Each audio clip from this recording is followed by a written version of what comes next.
Hi friends, இன்னைக்கு Twins Veg Kitchenல என்னோட evening vlog தான் பார்க்க போறீங்க. இந்த vlogல ஒரு கேரளா ஸ்டைல் ரெசிபியை நான் ஷேர் பண்ணிருக்கேன். இப்போ ஈவினிங் பாத்தீங்கன்னா நான் காக்காக்கு பிஸ்கட் போட்டுட்டு இருக்கேன். அந்த காக்கா பாத்தீங்கன்னா கரெக்ட்டா வந்துரும். காலையில மத்தியானம் சாயந்தரம்னு டைம் வச்சு கரெக்ட்டா வருங்க. சோ அதுக்காக வந்து பிஸ்கட் வாங்கி வச்சிருக்கேன். அத போட்டுட்டேன். இப்போ அடுத்து வந்து டீ போட்டுட்டு இருக்கேன். as usual இது வந்து மசாலா டீ போட்டுட்டு இருக்கேன். எனக்கு பிடிச்ச கப் இது டீ காஃபி அப்படினு சொல்லி ரெண்டு இருக்கும் என்னோட friend gift கொடுத்தது சோ இதுல தான் வந்து காஃபினாலும் டீனாலும் இதுல தான் குடிப்பேன் சோ இதல குடிச்சா தான் எனக்கு குடிச்ச மாதிரி இருக்கும்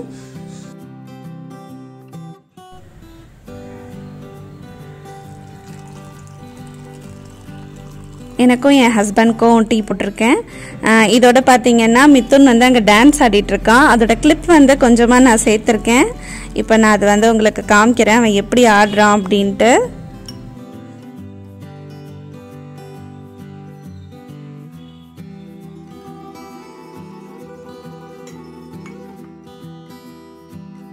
இந்த சாங் வந்து அவனுக்கு ரொம்ப பிடிக்கும் டெய்லி வந்து இந்த மாச மரணம் அப்புறம் அடிச்சு தூக்கு சாங் இதெல்லாம் போட்டு வந்து கொஞ்சம் ஆடிட்டு இருப்பான் பயங்கரமா சோ நமக்கு பார்க்கிறதுக்கும் ஆசையா இருக்கும் அவன் ஆடுறது சோ அத ஃபுல்லா பாருங்க ஒரு குட்டி கிளிப் தான்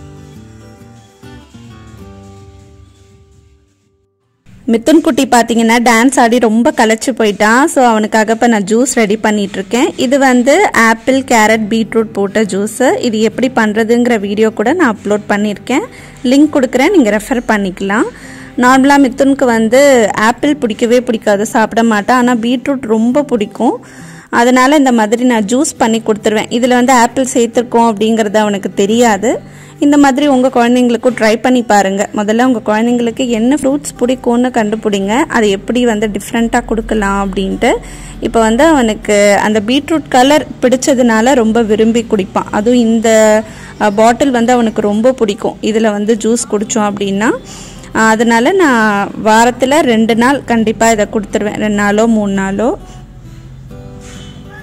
சோ இவன் இப்ப வந்து ஆப்பிள் சாப்பிட்ட மாதிரியும் இருக்கும் நமக்கும் கொஞ்சம் திருப்தியா இருக்கும் குழந்தைக்கு வந்து ஏதோ ஒன்னு ஹெல்தியா நம்ம கொடுக்கறோம் அப்படினு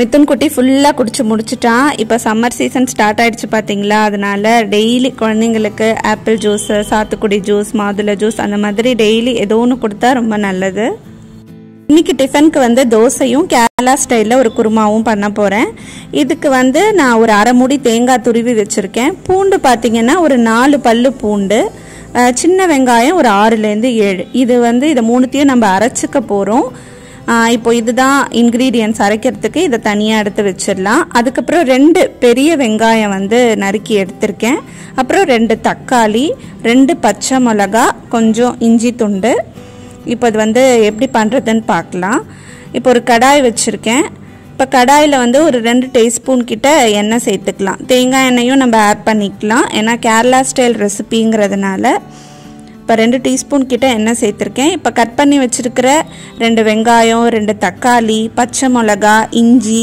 இதெல்லாம் போட்டு நம்ம வேக வைக்க போறோம் இது வந்து வதக்க போறது கிடையாது வேக வைக்க போறோம் வதக்கியும் செய்யலாம் ஆனா இந்த கேரளா ஸ்டைல் ரெசிபிக்கு இப்படி தான் பண்ணனும் இப்போ இதல கொஞ்சமா நம்ம தண்ணி சேர்த்துக்கலாம் ரொம்ப தண்ணி விட வேண்டாம் ஏனா தக்காளி வந்து கொஞ்சம் நமக்கு தண்ணி விடும் இப்போ இதுக்கு தேவையான அளவு வந்து நான் உப்பு சேர்த்திருக்கேன் ஒரு 1/4 டீஸ்பூன் மஞ்சள் தூள் சேர்த்திருக்கேன் காரப்பொடி தேவையான அளவு போட்டுக்கலாம் ஏற்கனவே 2 பச்சை மிளகாய் வேற சேர்த்திருக்கோம் அதனால காரம் பார்த்து சேர்த்துக்கோங்க நான் ஒரு 1/4 டீஸ்பூன் கிட்ட சேர்த்திருக்கேன் இதுல வந்து கொஞ்சமா நனையற அளவுக்கு தண்ணி ஊத்திட்டு நல்லா மிக்ஸ் பண்ணி மூடி வச்சிரலாம் இது நல்லா வேகட்டும் நல்லா மேஷ் ஆகற அளவுக்கு வேகணும்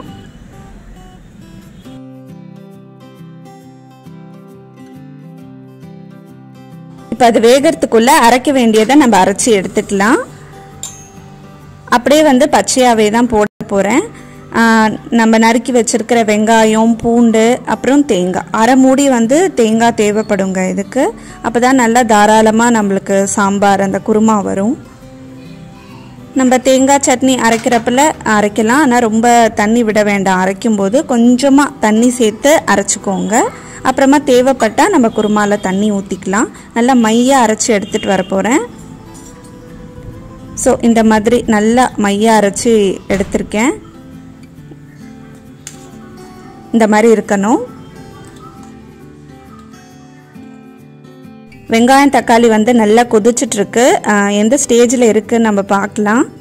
இன்னும் நல்லா வந்து மேஷ் ஆகணும். நல்லா மிக்ஸ் பண்ணி விட்டுட்டேன். இன்னும் கொஞ்ச நேரம் வந்து மூடி வச்சிடுறேன்.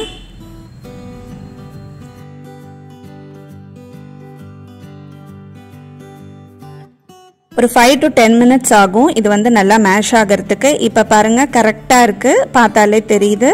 இந்த ஸ்டேஜ் வந்தவுடனே நம்ம அரைச்சி வச்சிருக்கிற அந்த விழுதை வந்து இதில் சேர்த்துடலாம். கரண்டியாலேயே இன்னும் கொஞ்சம் நல்லா மேஷ் பண்ணி விட்டுக்கோங்க. கொஞ்சம் வெங்காயம் தக்காளி வந்து மேஷ் ஆகாமல் இருந்தால் கூட நமக்கு கடிப்படுறதுக்கு நல்லா தான் இருக்கும். ரொம்ப மசிக்க வேண்டாம். ஓரளவுக்கு இந்த மாதிரி மசிச்சு விட்டுட்டு நம்ம அரைச்சி வச்சிருக்கிற விழுதை இதில் சேர்த்துடலாம். இப்போ எவ்வளோ நமக்கு தண்ணி வேணுமோ பார்த்துட்டு நம்ம சேர்த்துக்கலாம். இந்த விழுது சேர்த்தோன்னா நமக்கு நல்லா கெட்டி ஆகிடும். வேறு எதுவுமே அந்த கெட்டித்தன்மைக்கு நம்ம கரைச்சி ஊற்ற வேண்டாம், இதுவே போதும். இப்போ பாருங்கள் நல்லா கெட்டியாக இருக்குது. இப்போது இதில் வந்து தேவையான அளவு நம்ம தண்ணி சேர்த்துக்கலாம். அது தண்ணி வந்து பார்த்து சேர்த்துக்கோங்க. நான் 1 டம்ளர்லேருந்து 1.5 டம்ளர் கிட்ட சேர்த்தேன். ஏன்னா அந்த கன்சிஸ்டன்சி நமக்கு பார்த்தா தான் தெரியும். இந்த மாதிரி இருக்கும், கொஞ்சம் வாட்டரியாக இருந்தால் தான் நமக்கு வந்து இட்லிக்கோ தோசைக்கோ மிக்ஸ் பண்ணி சாப்பிடும்போது ரொம்ப டேஸ்ட்டாக இருக்கும்.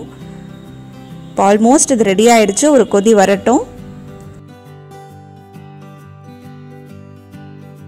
ரொம்ப கொதிக்கணுங்கிற அவசியம் இல்லைங்க. ஒரு 2-3 கொதி வந்தவுடனே இறக்கி வச்சிடலாம்.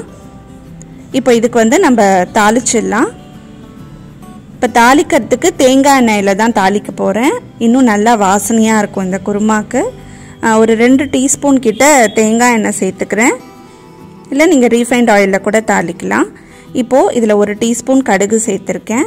கடுகு நல்லா வெடித்ததும் கருவேப்பிலை சேர்த்துக்கலாம். நான் ஒரு பெரிய வெங்காயம் வந்து இந்த மாதிரி குட்டி குட்டியாக சாப் பண்ணி வச்சுருக்கேன். இதை வந்து நல்லா வதக்கிட்டு அதில் சேர்த்துற போகிறோம். இன்னும் நல்லா கமகமன் வாசனையாக இருக்கும். சின்ன வெங்காயம் கூட ஒரு 2-3 நல்லா நறுக்கி போட்டு வதக்கிட்டு கூட சேர்த்துக்கலாம். இப்போ இதை நல்லா வதங்கணுங்க. வதக்கிட்டு அதில் சேர்த்துடலாம். வெங்காயம் பார்த்தீங்கன்னா நல்ல கலர் மாறிடுச்சு. இப்போ இந்த ஸ்டேஜில் நம்ம ஆஃப் பண்ணிவிட்டு இதை எடுத்து அந்த குருமாவில் சேர்த்துடலாம். நான் சேர்த்துட்டு நல்லா மிக்ஸ் பண்ணி விட்டுட்டேன்.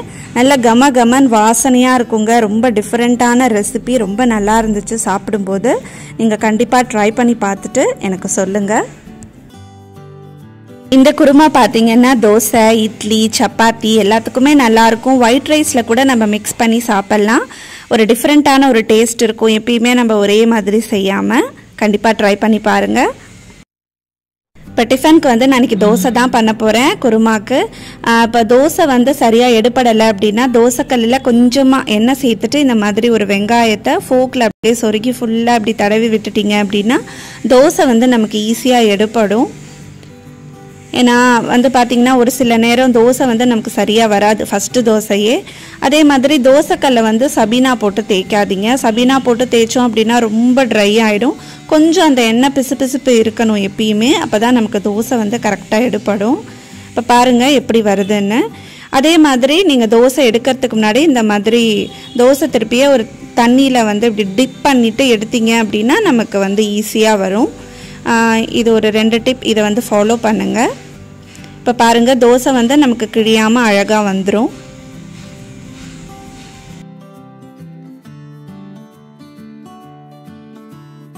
தோசை வந்து சூப்பராக ரெடி ஆயிடுச்சு. இப்போ வந்து நான் ஒரு பிளேட்டில் சர்வ் பண்ணிட போகிறேன் குருமாவோட. இந்த vlog உங்களுக்கு ரொம்ப பிடிச்சிருக்கும்னு நினைக்கிறேன். கண்டிப்பா என்ஜாய் பண்ணிருப்பீங்க. இந்த குருமா ரெசிபி வந்து கண்டிப்பா ட்ரை பண்ணி பாருங்க. எனக்கு எப்படி வந்ததுன்னு சொல்லுங்க. இதே மாதிரி டிஃபரண்டான ரெசிபீஸ் வேணும் அப்படினாலும் சொல்லுங்க.